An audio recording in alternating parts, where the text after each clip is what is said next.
নবীর সামনে মাত্র অজ্ঞ মানুষ ইমামতি করিতেছি, সুবহানাল্লাহ না হবে? যদি হুজুরি হন না এই মধ্যে আবু বকর সিদ্দিক রাদিয়াল্লাহু তাআলা আনহু জিবে আন নবীর হায়াত থাকতে, আন নবী প্রকাশ্য অবস্থার দুনিয়া থাকতে নবীর সামনে নবী হচ্ছে আবু বকর তুই এখানে নামাজ পড়ো, সুবহানাল্লাহ সুবহানাল্লাহ। তলি বাহারাত তুম জ্ঞান কম না বেশি? বেশি।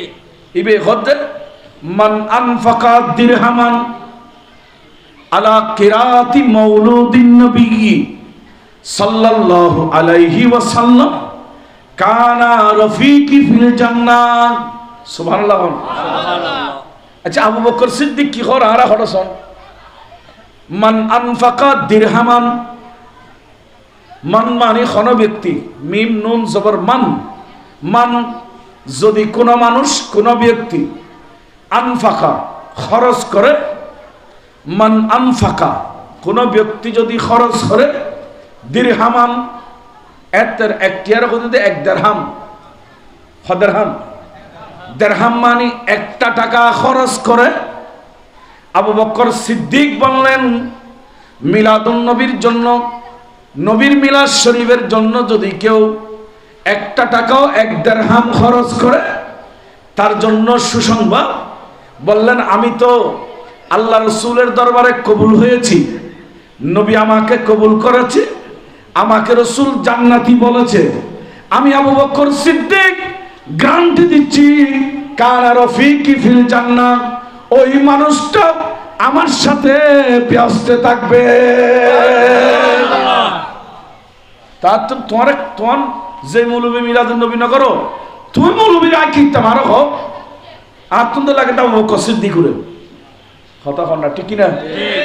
আর তুই মৌলবী সাহেব দিয়ে কিনতাম মিলাদুন নবী না করো দিবে দিয়ে রে আর তুই লাগে তা আবু বকর সিদ্দিক করে জিবের আন নবী ভালোবাসতু এবং জিবে আন নবীরে ভালোবাসতেন, সুবহানাল্লাহ না হবে? সুবহানাল্লাহ। আল্লাহুম্মা মাশাআল্লাহ মাওলানা মুহাম্মদ আলা সাইয়্যিদিনা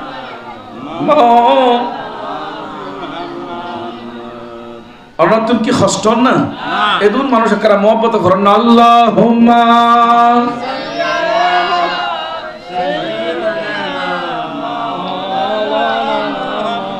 মুহাম্মদ আলা সাইয়্যিদিনা মাওলানা মুহাম্মদ। আবু বকর সিদ্দিক কত বড় সাহাবা, এটা কত বড় দামি ব্যক্তি, কেমন মানুষ ছিলেন একটু করে খেয়াল করেন। আমি তথ্য দিচ্ছি সহিহ বুখারী শরীফ 1897 নম্বর হাদিস এবং সহিহ মুসলিম শরীফ 2418 নম্বর হাদিস। মারহাবা বলেন মারহাবা। এ আমার যুবকরা, তোমরা যারা আজকে মাহফিলে বসেছো, এখন তো যুবকরা সালাক কিতাব ন বুঝিল গুগল গবারি মোবাইল মোবাইল এডে বুতুর শ্বাস দেখো এটা আছে না সাই হাতে সিবে এটা লাইট তথ্য দিতে যাতে জোয়ানরাও এই বন্ডলে প্রদবষ্ট করি না পারে, ইতারা যাতে মোবাইলের ভিতরে তো হয়ে যায় কি সুবহানাল্লাহ সুবহানাল্লাহ। কিতাব তো হইতো না মোবাইল হইলে সব কেন করিবার গান নসায় তো কিতাব সকারের ভিতরে ভরা সব বহুত বালা কি কোন ঠিক নেবে ঠিক। বুখারী শরীফ 1897 নম্বর হাদিস, মুসলিম শরীফ 2418 নম্বর হাদিস। শোন দুইটা বড় বড় হাদিসের কিতাব, কোরআন শরীফের পরে হাদিসের কিতাবগুলোর মধ্যে যে দুইটা কিতাবের স্থান সর্বআগে, সবার আগে যে দুই কিতাব, সেই বুখারী শরীফের মধ্যে আবু হুরায়রা হাদিস বর্ণনা করতেছেন, যিনি সাহাবীদের মধ্যে সবচেয়ে বেশি হাদিস বর্ণনা করেছে। উনি বললেন আন আবি হুরায়রা রাদিয়াল্লাহু তাআলা আনহু আন্না রাসূলুল্লাহি সাল্লাল্লাহু আলাইহি ওয়াসাল্লাম قال من أنفق زوجين في سبيل الله। রাসূল করিম রফুর রহিম বললেন যে ব্যক্তি জোড়া জোড়া দান করে অর্থাৎ বেশি বেশি করে দান করবে সেই ব্যক্তির জন্য সুসংবাদ। নদিয়া মিন আবওয়াবিল জান্নাতি, জান্নাতের প্রত্যেকটা দরজা থেকে তাকে ডাকা হবে, এই দানবীর এই দরজা দিয়ে আসো, এই দানবীর এই দরজা দিয়ে আসো। হাদিসের মধ্যে এক হাদিসে পাচ্ছি 8টি বেহেশতের মধ্যে আল্লাহ 16টি দরজা রেখেছেন। বড় করে হওয়ান 8 আস্তওয়ান বেহেশতের ভিতর 16ওয়ান দরজা। ওয়া মুরব্বিল খানা খাওয়ান দরজা 16ওয়ান দরজা। আরেক রওয়ায়াতের মধ্যে আছে 8টা বেহেশতে 8টি দরজা আছে। তো রাসূল বললেন, যেই ব্যক্তি বেশি বেশি করে দান করে তাকে সব দরজা দিয়ে ডাকা হবে, এই তোমার কোন দিক দিয়ে মঞ্চ, এদিক দিয়ে আসো, ওটা দরজা থেকে ডাকবে এদিক দিয়ে আসো। এই কথা বলার পর আমার নবী বললেন কত সুন্দর আকারে বললেন, ফামান কানা মিন আহালিস সালাতি দুইয়া মিন বাবিস সালাত। সেখানে একটা দরজার নাম লেখা থাকবে বাবুস সালাত। হুজুর সালাত মানে কি? বাব এটা আরবি শব্দ, বাবুন মানে দরজা, আর সালাত মানে নামাজ।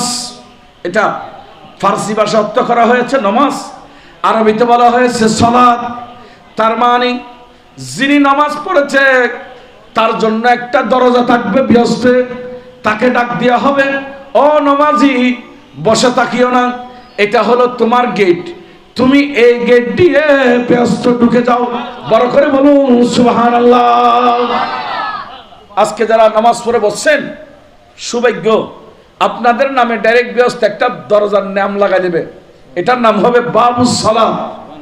একটু বড় করে বলেন না কি? বাবুস। যুবকল মুখস্থ করে ফেলা কি জানান দরকার আছে ভাই, আর মুসলমানের ফুয়া ব্যস্ত যাবের সময় নমাজিয়াল যে দুটি ঢুকইব ইয়ার নাম বলতে বাবুস সালাত। হন বাবুস এক কান গেল। এরপরে রাসূল খর উম্মত শুনো, ওমান কানা মিন আহলি সিয়াম, যারা দুনিয়াতে রমজান মাসে রোজা রাখতো তাদেরকে ডাক দেওয়া হবে দুইয়া মিন বাবির রাইয়ান। ব্যস্তের মধ্যে আরেকটা গেট থাকবে, আরেকটা দরজা থাকবে, যেটাকে বলা হয় বাবুর রাইয়ান। বলেন হুজুর এখান দিয়ে কারা যাবে? বলে রোজার মাস পেয়ে রমজান এক মাসে যারা রোজা রেখেছে আল্লাহ তাদেরকে বাবুর রাইয়ান দিয়ে ব্যস্তের মধ্যে প্রবেশ করায় দেবেন। তাহলে রোজাদারের জন্য গেট বাবুর রাইয়ান। একটু বলেন বাবু রাইয়ান। এরপরে দেখেন নবীজি বললেন, ওমান কানা মিন আহালিস সাদাকাতি দুইয়া মিন বাবিস সাদাকা। এটা রাসূলের পাকের হাদিস, বুখারী শরীফ। বলেন যারা সদকা করেছে, সদকা এটা আরবি শব্দ, এটার বাংলা হলো দান। বাংলা কি? দান। মানুষের দেখাই বলেন মার মাউতর তো কেন দানবী সারাদিন তুই দে লাইন ধরে কি মানুষের এবার দানবী নন, লৌকিকতা। খবরদার ফ্যান উগ্গ দিয়ে রে হাদিস মতো ফ্যান আলমির উগ্গ দিয়ে আব্দুল রহিম আপনারই এলে মানুষ আর আর এটা না দিয়ে না।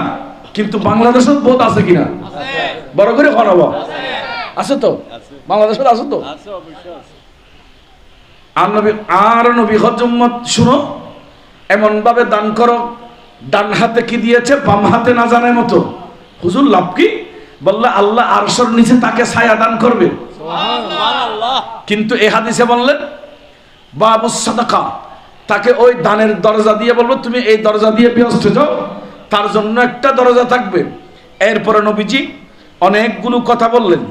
সর্বোপরি আমার নবী এগুলা বলার পর ক্বালা আবু বকরিন বিআবি আনতা ওয়া উম্মি ইয়া রাসূলুল্লাহি মা আলা মিন দুইয়া মিন তিলকাতিল আবওয়াবি মিন জরুরাতিন ফাহাল ইউদআ আহাদুম মিন তিলকাল আবওয়াবি কুল্লিহা।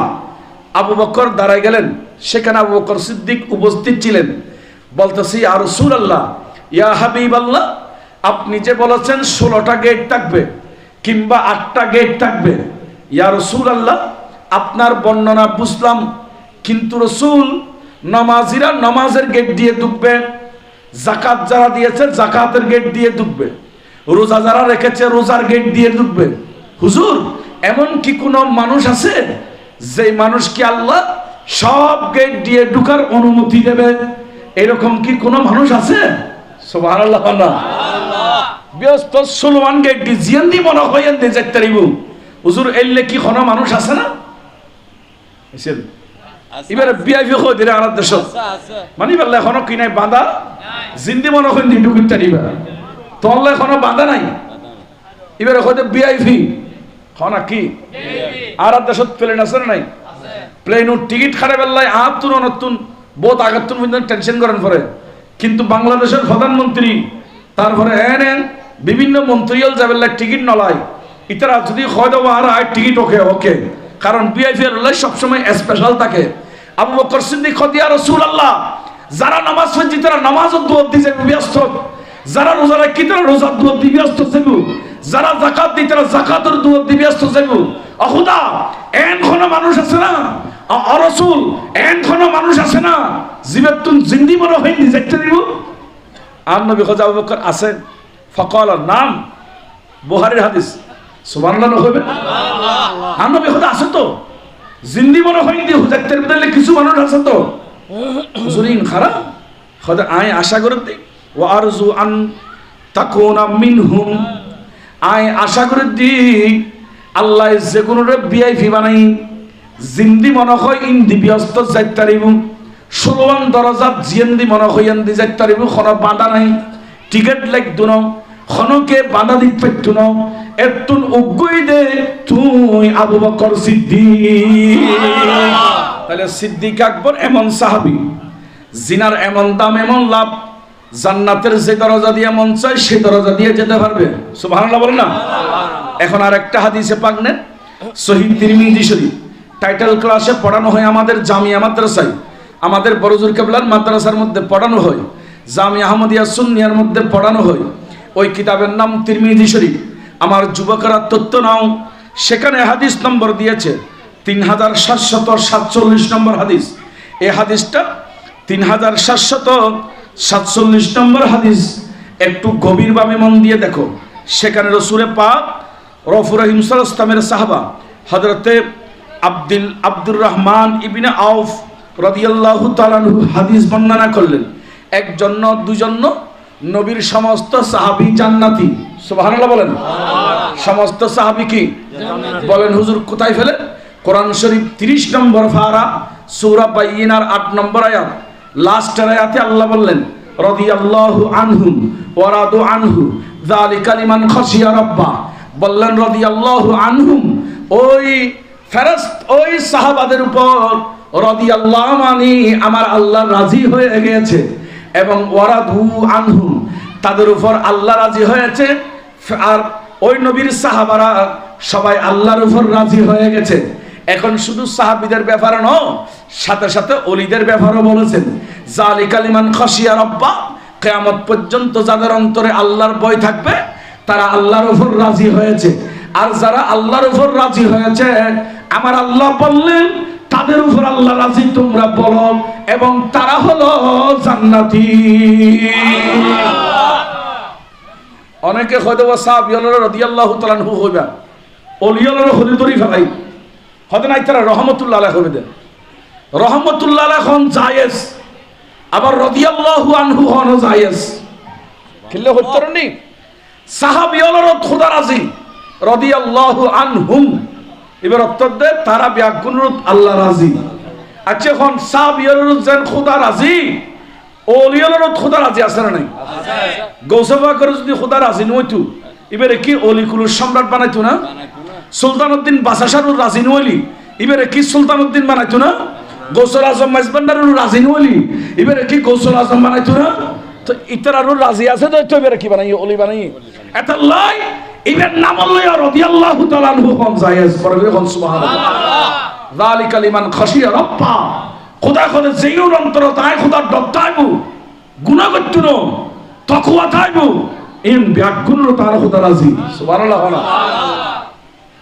বালাগরি মশলা বুঝিলেন বায়াল বন্ধুওয়াল মাহফিলের মধ্যে যারা এসেছেন বড় আপনজন গভীর মনোযোগ যারা আসতেছেন ঘর থেকে বের হয়েছেন বড় ভাগ্যবান আজকে কোন নবীর মাহফিলে এসেছি একটু করে খেয়াল করেন হাদিসে পাক সহিহ হাদিস হযরতে আব্দুর রহমান ইবনে আউফ রাদিয়াল্লাহু তাআলা আনহু আমার নবীর বড় আশিক সাহাবা উনি বললেন আমার রাসূল একদিন এক মজলিসের মধ্যে বসলেন, বসার পর রাসূল করিম আর দেরি হলো না, সেখানে নবীজি 10 জন সাহাবাকে জান্নাতের ভিআইপি টিকিট দিয়েছে।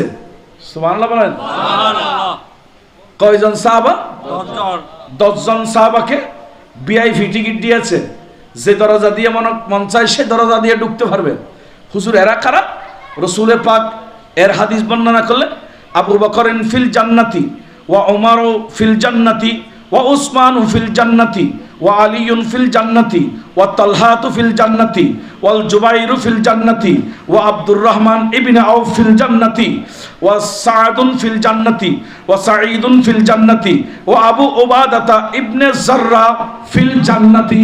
বড় করে বলুন না সুবহানাল্লাহ। খজনেই আরো বড় করে হন না। এই নদ্য ভিআইপি, ইনোর কি হয়? জান্নাতের ভিআইপি মেহমান। সহিহ তিরমিজির হাদিস, রাসূল বলতেছে এরা জান্নাতের ভিআইপি মেহমান। তো ওখানে 1 নম্বর যিনি, আমি এটা বুঝাতে চাইছি, যিনি 1 নম্বর উনি কে? আবু বকর সিদ্দিক রাদিয়াল্লাহু তাআলা আনহু। ও বড় করে কেন হন আবু বকর সিদ্দিক? 1 নম্বরের যিনি জান্নাতি, ভিআইপিদের মধ্যে 1 নম্বর, সাহাবীদের মধ্যে 1 নম্বর, ইমানদারের মধ্যে 1 নম্বর, ওলিদের মধ্যে 1 নম্বর, মুত্তাকির মধ্যে 1 নম্বর, বালা মানুষের মধ্যে 1 নম্বর, দানবীর হিসেবে 1 নম্বর, আপনার ভদ্রতা ভদ্র মানুষ হিসেবে 1 নম্বর, ইমাম হিসেবে 1 নম্বর, নবীর আশিক হিসেবে 1 নম্বর, সেই আবু বকর সিদ্দিক বলতেছে তোমরা মিলাদুন নবীর জন্য টাকা খরচ করো, আমি মিলাদুন নবী করি, তোমরা মিলাদুন নবী করো। সুবহানাল্লাহ। এখন কি আবু বকরের কথাও নেবেন না আর দেশের মির্জি মোল্লার কথাও নেবেন? কার কথাও নেবেন? আল্লাহ আবু বকর সিদ্দিকের কথা মানিবেন তৌফিক দাও। শরহুল মাওয়াহিবুল লাদুনিয়ার মধ্যে আল্লামা আব্দুল বাকি জুরখানি রহমাতুল্লাহ আলাইহি 3য় খণ্ড 15 পৃষ্ঠার মধ্যে একটা হাদিসে পাক নোট দিলেন বড় চমৎকার আকারে। আরে আবু বকর সিদ্দিককে আমরা কেন ভালোবাসি? আবু বকর সিদ্দিক নবীর জন্য পাগল হয়েছে, আমরা আবু বকরের জন্য পাগল হলাম। আবু বকর সিদ্দিক সহ একজাক সাহাবী নিয়ে, একদল সাহাবী নিয়ে আমার নবী মসজিদে নববীর ভিতরে আলোচনা করতেছেন। সুবহানাল্লাহ বলেন। মসজিদে নববী শরীফের ভিতরে হঠাৎ করে আর দেরি হলো না, একজন অন্ধ মানুষ যিনি চোখে দেখে না, উনি বাইর থেকে আসলেন, এসে বললেন ও নবীর সাহাবারা তোমরা তো সবাই বসে আছো, একটু বলো এখানে কি আবু বকর সিদ্দিক আছে? সাহাবী সবাই উত্তর দিলেন কিরে অন্ধ, তুমি আমরা এতগুলো সাহাবী, তুমি মওলা আলীকে খুঁজতেছ না? তুমি তো এখানে উসমানে গনিকে খুঁজতেছ না? তুমি আজকে ফারুক আজমকে খুঁজতেছ না? উসমান বিন তালহাকে খুঁজতেছ না? আব্দুর রহমান ইবনে আউফকে খুঁজতেছ না? জুবাইরকে খুঁজতেছ না? তুমি হঠাৎ করে এসে আবু বকর সিদ্দিককে কেন খুঁজতেছ? বলো আমি অন্ধ মানুষ, চোখে দেখি না, কিন্তু শুনেছি আবু বকর বলে আমার নবীর 1 নম্বর পাগল। আরো বড় করে হন না। আমি অন্ধ মানুষ, শুনেছি আমার নবী নাকি আবু বকরকে ইমাম বানিয়েছেন। শুনেছি ইসলামের জন্য সর্বপ্রথম নাকি আবু বকর দান করেছে। আর একটু বড় করে বলো না। আমি অন্ধ মানুষ, চোখে দেখি নাই, কিন্তু শুনেছি নবীর জন্য যিনি সর্বপ্রথম পাগল হয়ে ঈমান গ্রহণ করেছে, যাকে কাফেররা মারতে মারতে বেহুশ করে ফেলছে, আবার বেহুশ থেকে হুঁশ আসার সাথে সাথে মা এসেছে, ভাই এসেছে, বন্ধু এসেছে, আবু বকর একটু পানি খাও, আবু বকর একটু পানি খাও, আবু বকর একটু নাস্তা খাও।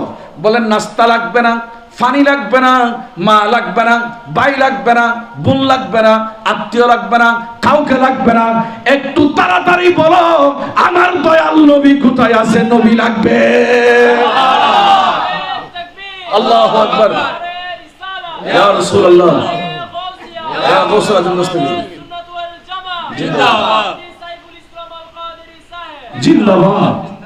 কিছু লাগবে না, মা বাপ ভাই বোন সব থাকো, তোমার জান চলে যাচ্ছে না, তোমাকে তো কাফেররা বেশি মারছে, বলছে মারো, যদি জান চলে যায় একটা কথা, এখন যেহেতু জান আছে আমাকে কিছু খাওয়াইতে হলে আমার কিছু লাগবে না, আমার বড় ওষুধ হলো তোমরা আমাকে একটু আমার নবীর কাছে নিয়ে যাও। আরে আল্লাহ কেমন আসে, মেরে বিরুদ্ধে लब है नबी नबी मेरा दिल मकामे हबीब है वो हबीब मेरा तबीब है मेरे विरुद्धे लब है नबी नबी बोलें ना मारहाबा।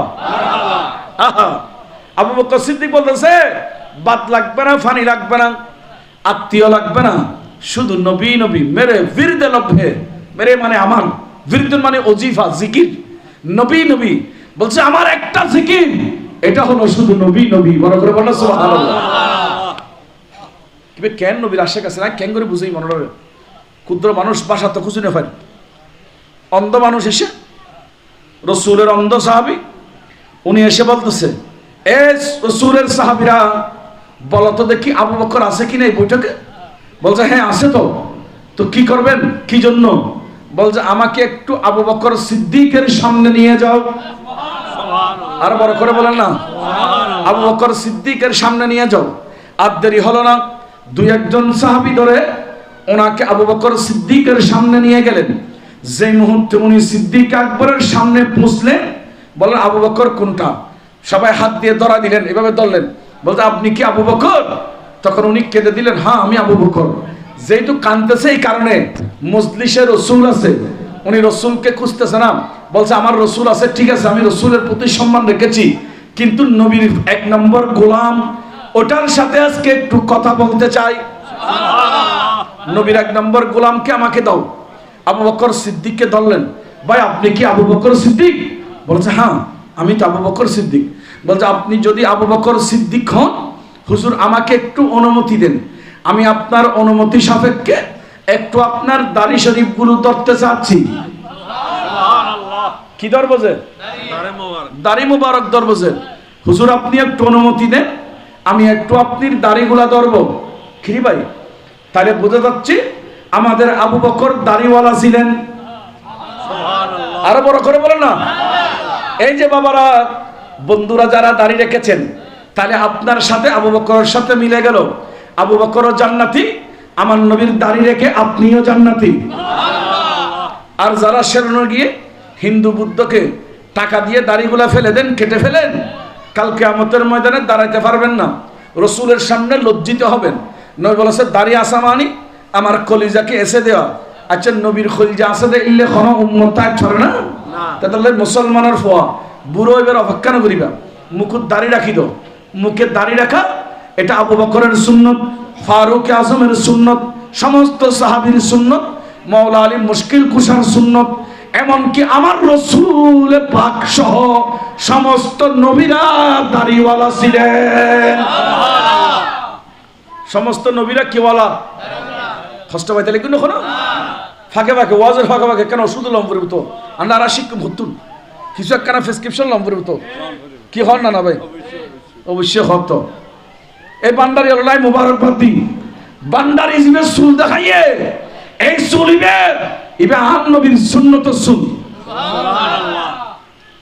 আচ্ছা আচ্ছা খনিকে নিয়ত করি বাবরি চুল রাখিলি ইবে জান্নাতি, রসুলে পাক শূন্য। আবু বকর সিদ্দিক অন্ধ বলতেছে তুমি একটু সুযোগ করে দাও না। তো কি করবা? বলে একটু আপনার দাড়িগুলো ধরতাম। আমার দাড়ি ধরে কি করবা? বলেন হুজুর এখন না, পরে বলবো, আগে একটু আমার হাত দিয়ে দাড়িগুলা ধরে দেন। তখন আবু বকর হাতটা নিয়ে দাড়ির মধ্যে লাগাই দিলেন। উনি আবু বকর সিদ্দিকের দাড়ি মুবারক যখন ধরলেন, ধরার পর কি বলতেছে দেখেন, হাদিসে পাক নুট হলো, উনি বলেন লাউ আকসামা আলা কুল্লি আমা বিহরমতি সাইবাতি আবু বকর সিদ্দিক রাদিয়াল্লাহু তাআলা আনহু লারাদাতু আলাইহি বাসরাহু ওয়া মা তারাকতু আলা ওয়াজহিল আরদিল আমান। উনি বললেন আবু বকর সিদ্দিকের দাড়ি ধরার পর বলতেছে আল্লাহ বহুদিন পর্যন্ত যে আবু বকর নবীর জন্য জান দিতে রাজি, যে আবু বকর নবীর জন্য প্রাণ দিতে রাজি, যে আবু বকর মা চাই না, বাবা চাই না, আত্মীয় স্বজন চাই না, জায়গা জমিন চাই না, নিজের পকেটের টাকা চাই না, ঘর বাড়ি চাই না, কোনো মানুষ চাই না, শুধু নবীর জন্য পাগলামি করে। মেরে ফিরিতে লবে নবী নবী, সব সময় নবীর জিকির করে। আল্লাহ, আমি আবু বকর সিদ্দিকের দাড়ি ধরে দোয়া করতেছি, আল্লাহ রে আবু বকর সিদ্দিকের দাড়ির উসিলাই তুমি আমি অন্ধর চোখের জ্যোতি ফিরাই দাও। আবু বকর সিদ্দিকের উসিলাই আমার চোখ কি করে দাও? বালা করে দাও। হন না, কি করে দাও? মানুষ কি হইলাম, আন্দা না কম বড় করে হন না। ইয়ার কথা না হাদিস, আয়তো হাদিস পৃষ্ঠা নম্বর সহ, কিতাব সহ, হরতুন ভাই, ক্যাঙ্গুরি ভাই, ব্যাগিন ওনারা হয়ে দিন। সুবহানাল্লাহ না হবেন?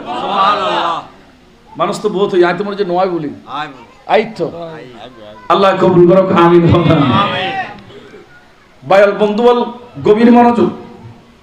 আবু বকর সিদ্দিকের দাড়ি ধরার সাথে, আল্লাহ আমি অন্ধ মানুষ, তোমার নবীর একজন পাগলের দাড়ি ধরেছি, আল্লাহ এই দাড়ি কি তোমার পছন্দনীয় নয়? আল্লাহর দরবারে তো অবশ্যই পছন্দনীয়, কথা বলেন ঠিক না? দাড়ি যখন ধরলেন, আল্লাহ রে এই দাড়ির উসিলে চোখের জ্যোতি ফিরে দাও।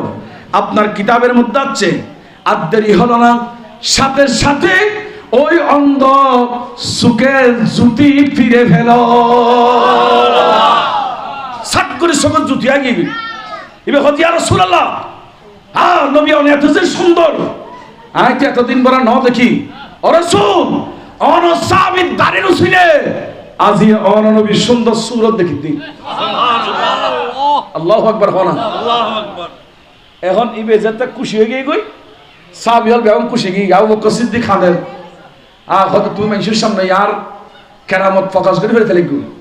সাবিয়াল বেগম দেখি বলে রাত তো কি আছে, কিলে প্রকাশ করতে লিখু দে। এনে বলে আল্লাহ জিব্রাইলেরও ভাড়া দি, আল্লাহর ফকতুন জিব্রাইল আগে গার নবীর কাছে, জিব্রাইলের ইয়া রাসূলুল্লাহ আল্লাহ অনর সালাম দি, অনর আবু বকরেরও সালাম দি। সুবহানাল্লাহ, বড় করে হন না, অনর আবু বকরের ধন্যবাদ দি, কিয়া হয়তো লাভবান হই দেই। হুজুর জিব্রাইল আমিনাই বলতেছেন, রাসূল রে আপনি অন্ধকে বলেন, এই অন্ধ সাইতে জানা নাই, যদি সাইতে জানতো এই কথা বলতো। আল্লাহ আবু বকর সিদ্দিকের দাড়ির উসিলে শুধু আমাকে না, সারা পৃথিবীতে যত অন্ধ এখন আঁধা আছে, ভবিষ্যতে মায়ের পেট থেকে আঁধা হয়ে আসবে, এবং যারা আগে জন্ম হয়েছে আঁধা আছে, এবং যারা জন্ম হবে, আল্লাহ সবাইকে ভালো করে দাও। আমার নবীর কাছে জিব্রাইল বলতেছে, যদি আবু বকরের দাড়ির উসিলা দিয়ে বলতো, তাইলে পৃথিবীতে একজন মানুষও অন্ধ থাকতো না। আবু বকর সিদ্দিকের দাড়ির উসিলাই আল্লাহ সমস্ত আঁধাগুলোকে ভালো বানায় দিতেন। আল্লাহু আকবার, বড় করে হন আল্লাহু আকবার। ইবে কেন আবু বকর, ইবে কি খরচ তুলনা আছে না? ইবে খোদা মিলাদুন নবী করি, মান আনফাকা দিরহামান আলা কিরাতি মাউলুদিন নবী সাল্লাল্লাহু আলাইহি সাল্লাম, বললা আমি মিলাদুন নবী করি, তোমরাও মিলাদুন নবীর জন্য টাকা খরচ করো, আমার সাথে থাকতে পারবে। কেন আবু বকর জিবের দাড়ির উসিলা দিলি, ওয়ার ওয়ারে আদা ভালো যেগুলি ডাক্তার ফেল, তুই আদায়ের বালা করে তুইতেন, ডাক্তারের জবাব দিয়ে ফেলছে আদা ভালো হবে না। তখনকার যারা হাকিম ছিলেন, চিকিৎসক ছিলেন, তারা সবাই জবাব দিয়ে ফেলেছেন ভালো হবে না। কিন্তু কোনো ওষুধ ছাড়া, অপারেশন ছাড়া, কোনো কিছু ছাড়া মায়ের পেট থেকে অন্ধ এসেছে, এমন অন্ধ আবু বকরের সিদ্দিকের দাড়ির উসিলা আমার আল্লাহ তাকে ভালো করে দিলেন। আল্লাহু আকবার হবেন না? আল্লাহু আকবার।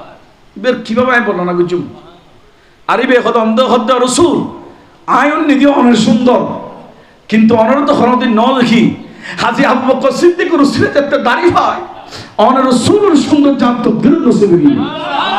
আবু বকর যিনি মিলাদুন নবী করতে বললেন, উনি কত উজ্জুমাবের সাহাবী দেখেন, আমার রাসূলের কেমন আশেক দেখেন।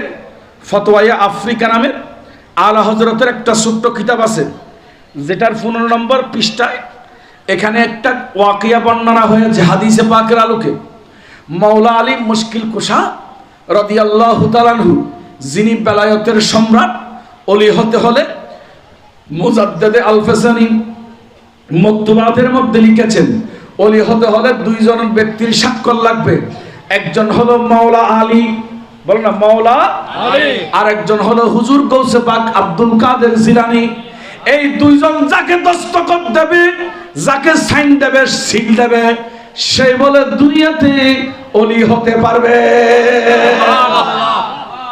এই মাওলা আলী মুশকিল কুশা রাদিয়াল্লাহু তাআলা আনহু একদিন হুজরা থেকে নিজের ঘর থেকে বের হয়ে কোথায় সফরে যাচ্ছেন, দূরবর্তী জায়গা। যাওয়ার সময় হঠাৎ করে একটা কবরের পাশ দিয়ে যাওয়ার সময় মাওলা আলী বলতেছে, আমি কবরের ভিতর থেকে কান্নার আওয়াজ শুনতেছি। সেখান থেকে একজন মানুষ কান্না করতেছে। হাদিসে পাক ফতোয়া আফ্রিকার মধ্যে আরা হযরত নূর দিয়েছে। সেখান থেকে বলতেছে, ফৌকা নারী তাহতা নারী শিমালি নারী ইয়ামিনী নারী। বললেন আমার উপরে আগুন, নিচে আগুন, ডানে আগুন, বামে আগুন। এই কথা বলে বলে ভিতর থেকে কান্না আসতেছে। মাওলা আলী বললেন, আমি কাফেলা বিরতি দিলাম, সেখানে বিরতি দিয়ে আর দেরি করলাম না, আমি সেখানে 100 রাকাত নফল নামাজ পড়লাম। আরো বড় করে হল না, 100 রাকাত আর 2 রাকাত পড়তে কিয়ামত হয়ে যাবে। মাওলা আলী বলতেছে, আমি ওই ব্যক্তির আযাব বন্ধের জন্য 100 রাকাত নফল নামাজ পড়েছি, দেখতেছি বন্ধ হচ্ছে না। এরপর আমি করলাম কি, 3 খতম কোরআন দিলাম। সুবহানাল্লাহ বলেন।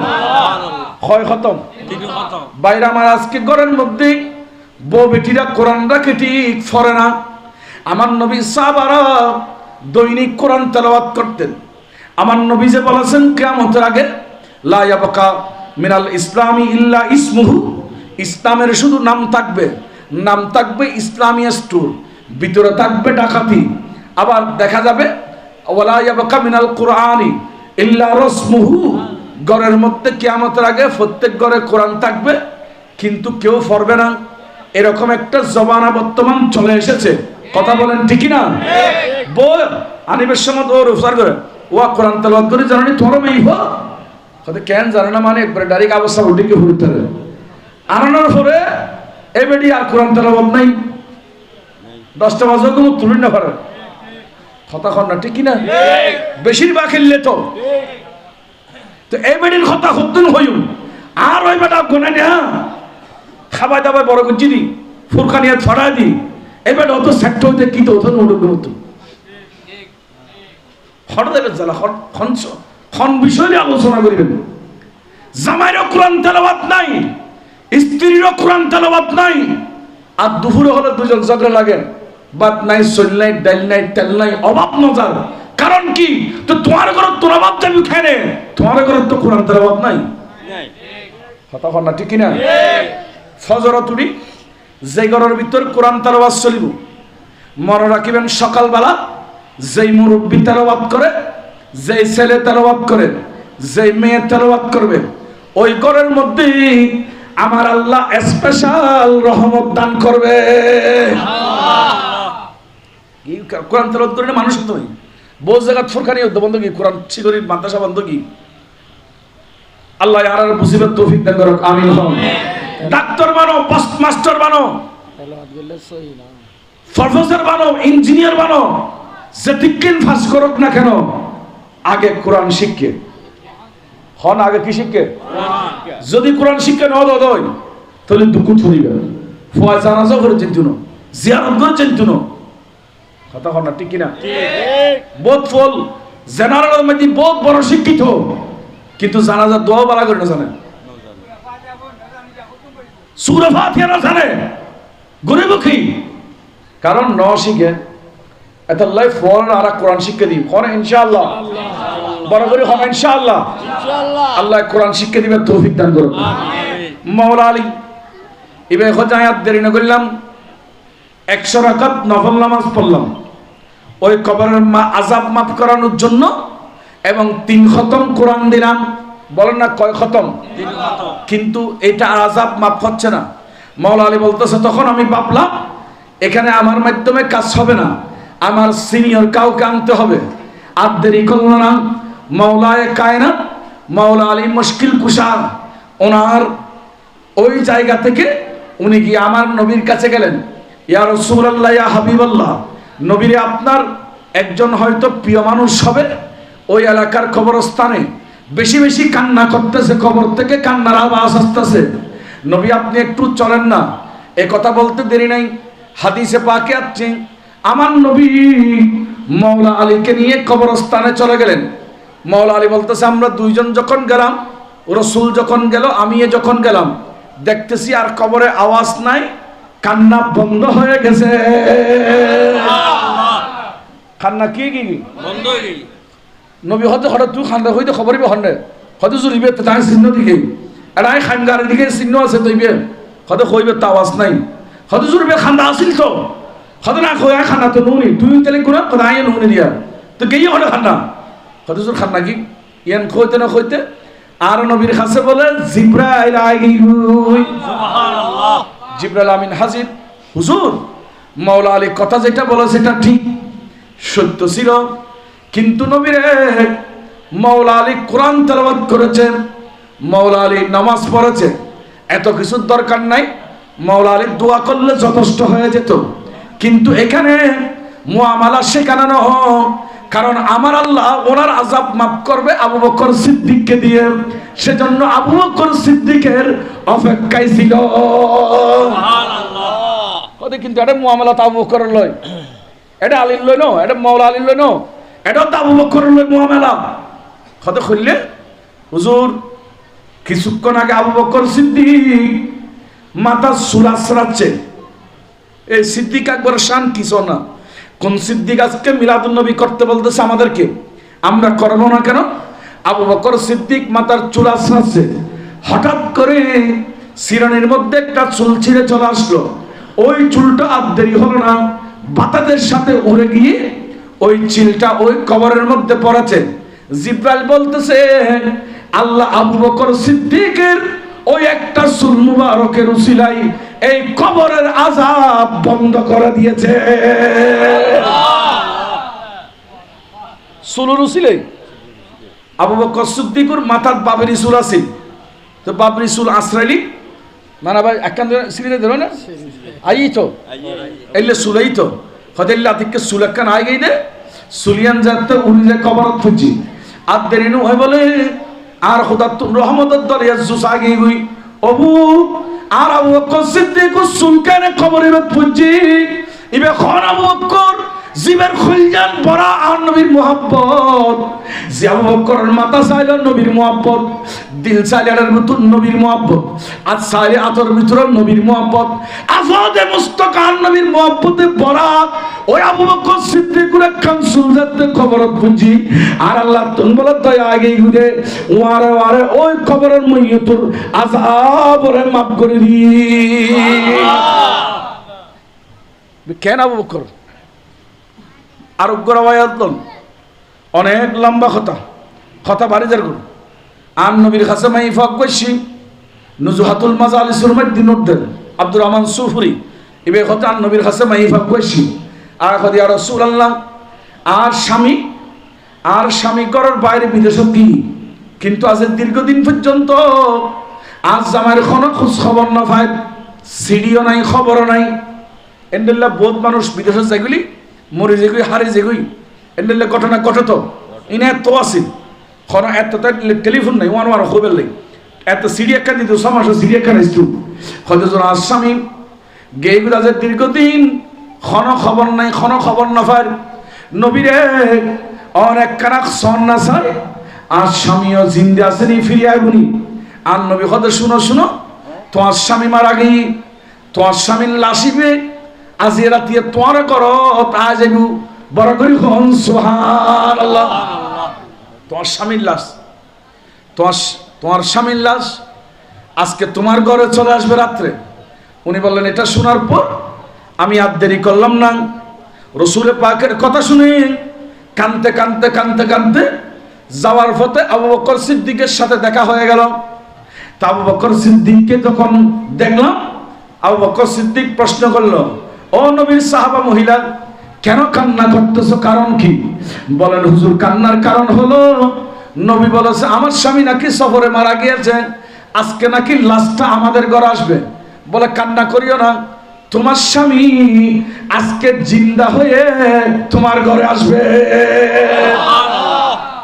বুঝছে নবী হতে কি গিয়ে মারা গই নামা থেকে নবী হতে কি আবু বকর সিদ্দিক হতে এখন কথা দুইয়ে নই নবীর হত আসা সিদ্দিক আকবরের হত কি এখন আসা আসা দেখা যাচ্ছে রাতিয়ে মানুষই বেশ জিন্দে গরমে দিবিয়েছি নবী হতে মারা গই আবু বকর সিদ্দিক মাইফিবের খান্নাউনি হতে টেনশন নবী তো আজি আজি নবী সুবহানাল্লাহ হনা এখন নবীর হত সঠিক সিদ্দিক আকবরের হত কি সঠিক হাদিসের ব্যাখ্যা করে তিন দলিল ইমান হারাত লিব এত কথা নবীর কথা বলো এই সিদ্দিক আকবর কথা ঠিক ইয়ান বলি ইমানও তো যাবি নবীর হত আসা আবু বকর সিদ্দিকের হত আসা মাইফা দুই সকাল উঠি ইয়া রাসূলুল্লাহ অন তো হইতা স্বামী মারা গই কিন্তু অনর ফাউল আবু বকর সিদ্দিক হইতে জিন্দা আছে এখন আবু বকর সিদ্দিকের কথা অনুযায়ী আজ রাতে তো আসামি জিন্দা গই সুবহানাল্লাহ আর কেন বড় করে হন জিন্দা গই জিয়াতা গই আর নবীর কাছে জিবরাইল আসি নবী বলে মুস্কি মুস্কি আসেন এবার হতে মহিলা শুনো তোমাকে আমি বলেছিলাম মারা গিয়েছে এটা ঠিক মারা গিয়েছিল কিন্তু তোমার কান্না দেখে আবু বকর সিদ্দিকের একটু দয়া চলে এসেছে তো ওনার নাম হলো সিদ্দিক আকবর বলো না সিদ্দিকে আকবর সিদ্দিক মানে সত্যবাদী আর গ্রাম্য ভাষা হদি আসা হতা হইনে জীবের মুক্তি কোনদিন মিছে হতা না হয় এবারে হয় সিদ্দিক হনাইবার হয় কি তাহলে দুনিয়ার মধ্যে বহু সিদ্দিক আছে কিন্তু সিদ্দিক আকবর বড় সিদ্দিক আছে যে একজন উনি হলেন আবু বকর সিদ্দিক সুবহানাল্লাহ আমার নবী শুনো শুনো আবু বকর সিদ্দিকের জবানে যখন বলেছে যে এটা জিন্দা আছে আবদেরি করলো না ওই মানুষ যদি মারা আসে মৃত্যু আসে আবু বকর সিদ্দিকের কথা মিথ্যা হয়ে যাবে ওনার জবানের ওই সম্মানার্থে তোমার স্বামীকে আমার আল্লাহ জিন্দা করে দিয়েছে জীবের মুখের কথাই আল্লাহ মৃত্যুরও জিন্দা করে দে তলিবে খন্মা ফরলি এবে হদ মান্নান ফাকাদির হামান আলা কিরাতি মাউলুদিন নবী সাল্লাল্লাহু আলাইহি ওয়াসাল্লাম কানা রফিকি ফিল জান্নাহ আবু বকর সিদ্দিক বে হদ যদি মিলাদ করো ব্যস্ত আর ওয়ালা রাখুন সুবহানাল্লাহ সুবহানাল্লাহ ই কেন করে হাদিস বুঝাইম আর হাদিসে পাগলন সহিহ তিরমিজি শরীফ 3680 নম্বর হাদিস হযরত আবু সাঈদ খুদরি হাদিস বর্ণনা করেন মা মিন নবিয়্যিন ইল্লা লাহু ওয়াজিরানি মিন আহলিস সামাই ওয়াজিরানি ওয়া মিন আহলিল আরদি ফাআম্মা খুব লম্বা হাদিস এটা সংক্ষিপ্ত আকারে উল্লেখ করি দেখেন আমার নবী বলেন প্রত্যেক নবীকে আল্লাহ 4 জন উজির দান করেছেন বড় করে বলেন কয়জন 4 জন উজির দি 2 জন হচ্ছে আসমানে আর 2 জন হলো জমিনের মধ্যে 2 জন থাকে আসমানে 2 জন থাকে জমিনে কিন্তু আমার নবী বললেন আমাকে আল্লাহ আসমানে 2 জন দিয়েছে উজির সাহায্যকারী সহযোগিতা করার লোক জমিনের মধ্যে 2 জন দিয়েছে হুজুর এগুলা কারা টাইটেল করা সেরে কিতাব সহিহ তিরমিজির মধ্যে বর্ণনা করলেন বলেন এগুলাকে জানো নবীজি সুন্দর আকারে বললেন ফাম্মা ওয়াজিরায়া মিন আহলিস সামাই জিবরাইলু ওয়া মিকাইলু বললেন আল্লাহ আমাকে আসমানে যে 2 জন উজির দিয়েছে সাহায্য করার লোক দিয়েছে একজন হলো জিবরাইল আর একজন হলো মিকাইল আলাইহিমুস সালাম বললেন হুজুর জমিনের মধ্যে কাকে দিয়েছে বললেন জমিনেও 2 জন দিয়েছে হুজুর এরা কারা তখন আমার নবী বললেন এদের মধ্যে ওয়া আম্মা ওয়াজিরায়া মিন আহলিল আরদি জমিনের মধ্যে যে 2 জন উজির আছে ফা আবু বকরিন ওয়া উমরা একজন হলো আবু বকর সিদ্দিক আরেকজন হলো ওমর ফারুক আযম সুবহানাল্লাহ দেখেননি রাসূলুর উজির বলি হই হাদিস সহিহ সমস্ত মুহাদ্দিসিন کرام এটাকে সহিহ বলেছেন উসুলে হাদিসের কাঠগড়াই মানদণ্ডে এই হাদিস যখন যাচাই করবেন এটাকে সহিহ বলেছেন সুবহানাল্লাহ বলেন না সুবহানাল্লাহ সাইদ সাহাবার কথা বলা যাবে না এরপরে আর একটা হাদিসে পাক নিয়ে এটা ওয়াজ শেষ রাসূল পাকের হাদিস সহিহ মুসলিম শরীফ 1028 নম্বর হাদিস আবি হুরায়রা বর্ণনা করলেন বলতেছে আমরা অনেকগুলা সাহাবী নবীর সামনে বসলাম হঠাৎ করে নবীজি একদিন বলতেছে, মান আসবাহা মিনকুমুল ইয়াওমা সাইমান, এ আমার সাহাবারা, তোমাদের মধ্যে কি কেউ রোজা রেখেছো আজকে? সুবহানাল্লাহ বলবেন না? সুবহানাল্লাহ। তোমরা কি কেউ রোজা রেখেছো? কেন রোজাদার কি আছো? এরকম যখন বললেন, হঠাৎ করে একটা হাত উঠে গেল। এটাকে দেখেন, রাবি বললেন ক্বালা আবু বকরিন আনা, আবু বকর বলতেছি ইয়া রাসূলুল্লাহ, আমি আজকে রোজা রেখে মসজিদে এসেছি। সুবহানাল্লাহ। কি রেখে এসেছি? রোজা। বড় করে হন না, রোজা রেখে এসেছি। এরপরে রাসূল আবার বললেন, এ আমার সাহাবারা, ফামান তাবিআ মিনকুমুল ইয়াওমাল জানাজাতা, তোমরা তো অনেকজন এখানে এসেছো, তোমাদের মধ্যে একটা জানাজার নামাজ পড়ে এসেছে, এরকম কে আছো? কেউ কথা বলতেছে না, সবাই নীরব নিস্তব্ধ। ক্বালা আবু বকরিন আনা ইয়া রাসূলুল্লাহ, আমি একটা জানাজা পড়ে এসেছি। সুবহানাল্লাহ। মুরব্বি বড় করে সুবহানাল্লাহ হন না, হতভাগ্যের হতে দেখুননি, হঠাৎ জানাজা পড়ে এসেছি। আমার নবী আবার বললেন, এ আমার সাহাবারা, ফামান আতআমা মিনকুমুল ইয়াওমা মিসকিনান, তোমাদের মধ্যে কি আছে গরিব মানুষকে খাদ্য খাওয়াই আসছে, গরিবকে খানা দিয়ে আসছে, গরিব মানুষকে খানা খাওয়াইছে, এরকম কি এখানে কেউ আছে? আজকে দিনে, অন্য দিনের জন্য আজিয়ের দিনত গরিব মানুষের খানা বন্টন করছু দে, খানা খাওয়াই দিয়ে সুদে এন্ডলে কি কেউ আসো না? ব্যাগুন নীরব নিস্তব্ধ, কোনো সাহাবার আওয়াজ নাই। হঠাৎ করে এখানে একজন কথা বলে উঠলেন, ক্বালা আবু বকরিন আনা ইয়া রাসূলুল্লাহ, হুজুর আমি আসার সময় আমার বাড়িতে কিছু গরিব মানুষ গিয়েছিল, তাদেরকে আমি কিছু খাদ্য দিয়েছি। সুবহানাল্লাহ।